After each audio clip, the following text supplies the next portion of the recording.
Il y a une quinzaine d'années, dans un aéroport parisien, une hôtesse lance pour la 3e fois un appel.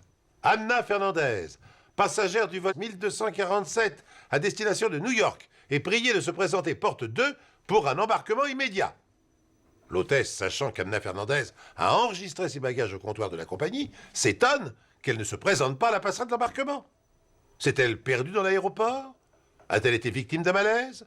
A-t-elle décidé de voyager sur un autre vol, puis de récupérer ensuite ses bagages à New York? Il est assez fréquent que des passagers manquent leur avion, mais dans ce cas, ils n'enregistrent pas leurs bagages. Madame Fernandez s'était présentée à notre guichet avec ses valises à la main 2 heures plus tôt. Elle avait un billet première classe. Je me souvenais d'elle parce que c'était une femme très élégante. Je l'ai enregistrée sur le vol, j'ai checké son billet, son passeport. Elle était de New York. J'adore cette ville. On a échangé quelques mots sur son séjour à Paris. Et puis, avant de partir, elle m'a demandé la direction de la zone fumeur. Au moment de l'embarquement, elle ne s'est pas présentée. J'ai eu beau l'appeler 3 fois au micro. On a débarqué son bagage et l'avion a décollé sans elle. Où est passée Anna Fernandez? La police ne va pas tarder à la retrouver. Les hommes m'ont prévenu qu'il y avait un truc inhabituel dans les toilettes des femmes. Et c'était peu dire sur leur découverte. Quand je suis arrivé sur place, j'ai vu des pieds qui dépassaient de la cabine du fond. C'était ceux d'une femme. La porte était verrouillée de l'intérieur. J'ai pensé qu'elle avait eu un malaise. On a eu beau crier, aucune réponse. Alors j'ai fait défoncer la porte. Il y a eu beaucoup d'agitation, les vigiles couraient partout. Moi, j'ai essayé de savoir ce qui se passait. J'ai demandé à une collègue qui revenait des toilettes. Elle était livide. On avait retrouvé le corps d'une femme dans les toilettes. La victime était encore assise sur le siège, vraisemblablement surprise par son assassin. Elle avait reçu plusieurs coups de couteau au thorax. Mais alors le plus terrible, c'était ses yeux verts. On les avait extirpés de leur orbite, puis on les avait placés délicatement dans le creux de ses mains, que le tueur avait pris soin de refermer. Pour moi, c'était l'œuvre d'un malade.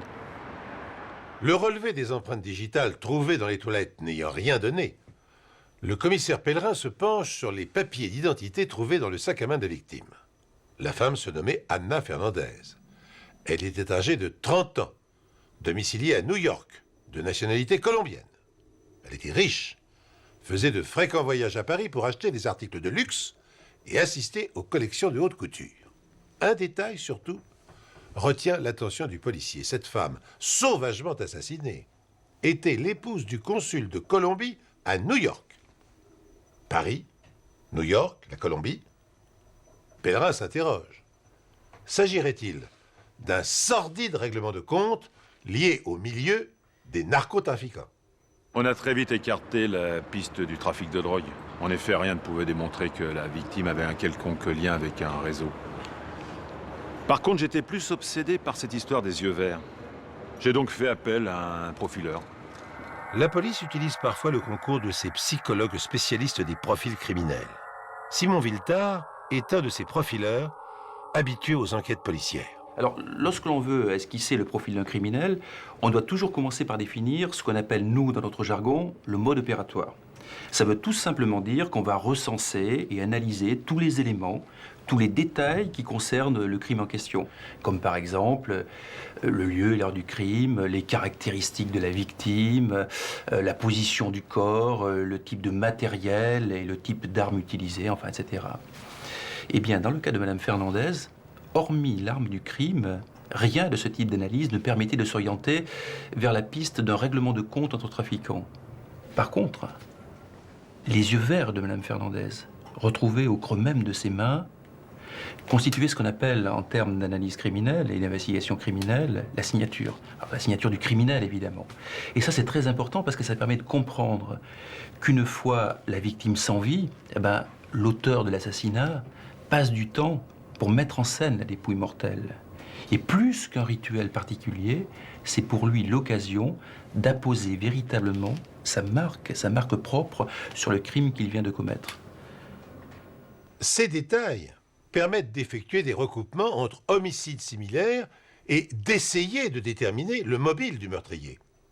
Souvent, le tueur psychopathe ne se contente pas d'ôter la vie, il éprouve le besoin d'exorciser un souvenir douloureux à travers un symbole.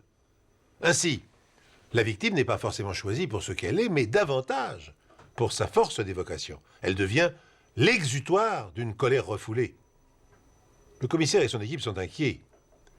Ils n'ignorent pas qu'une signature telle que celle qu'ils ont retrouvée sur la scène du crime est le signe distinctif d'un tueur en série.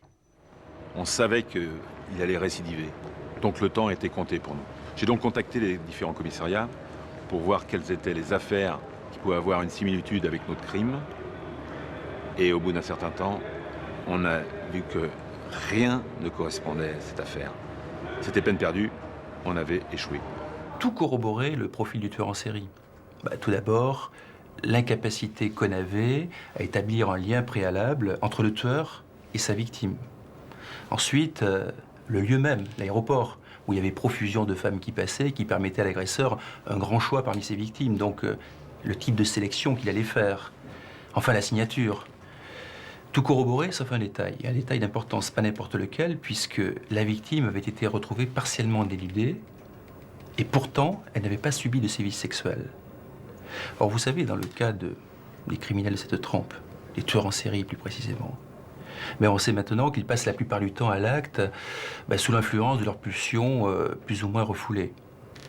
On peut même dire que ce type de passage à l'acte est le fruit d'un passé tortueux et que dans la plupart des cas, ces individus ont été eux-mêmes abusés et victimes d'abus extrêmement divers.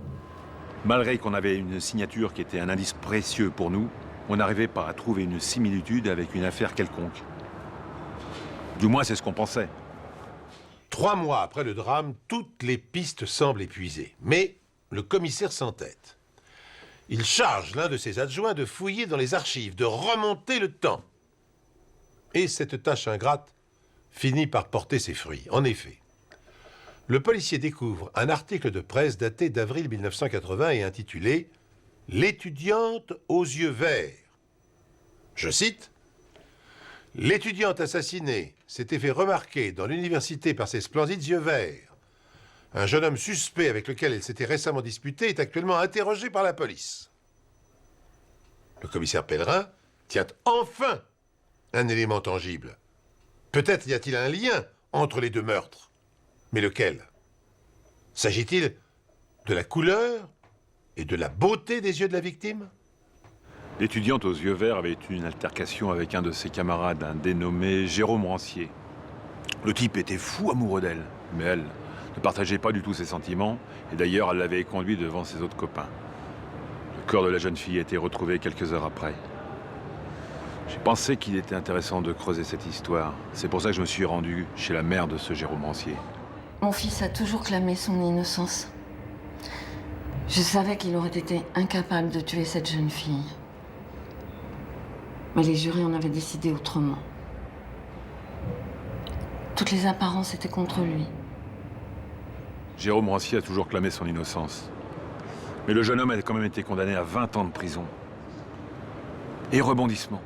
En 88, un autre homme a été arrêté pour le meurtre d'une autre jeune fille. Et là, c'était vraiment un tueur en série. Au fil de ses aveux, il a avoué le meurtre de la jeune étudiante aux yeux verts. Jérôme a été innocenté, puis libéré. Mais dans sa tête, il n'est jamais vraiment sorti de prison. Il était obsédé par le fait d'avoir été victime d'une erreur judiciaire. Lui qui avait toujours crié son innocence, personne ne l'avait cru. Ses amis s'étaient éloignés. J'étais la seule à le soutenir. En sortant de prison, il a eu beaucoup de mal à retrouver une vie normale. Si tant est qu'on puisse retrouver une vie normale après ce qu'il avait vécu. Je me faisais un sang d'encre pour mon fils. Il était déprimé, seul. Heureusement qu'il avait son travail à l'aéroport. Lorsque sa mère m'a dit qu'il avait un boulot à l'aéroport, j'ai tout de suite pensé qu'il y avait un lien entre Jérôme Rancier et Anna Fernandez. Alors j'ai convoqué le jeune homme au commissariat. Je l'ai placé en garde à vue. Il est très vite passé aux aveux. Ce matin-là, la première femme aux yeux verts qu'il a rencontrée dans les toilettes, c'était Anna Fernandez, m'a-t-il dit. Mais je n'arrivais pas à comprendre pourquoi s'en prendre à une parfaite inconnue. Quel en était le mobile? La vengeance. Mais la vengeance contre qui? Contre la société, qui l'avait condamné à tort pour un meurtre qu'il n'avait pas commis. Pour Jérôme Rancier, l'équation était simple. Il avait fait 7 ans de prison pour un meurtre, donc la société lui devait un meurtre. Et ce meurtre, il l'a accompli. Il a placé les yeux en évidence pour nous mettre sur sa piste. Œil pour œil, dent pour dent. Dans sa folie meurtrière, Jérôme Rancier avait appliqué la loi du talion. Naturellement, vous l'aurez compris, ce raisonnement absurde et terrifiant est le fruit d'un déséquilibre pathologique. Et la place du meurtrier vengeur est dans le service psychiatrique d'un hôpital plutôt qu'en prison.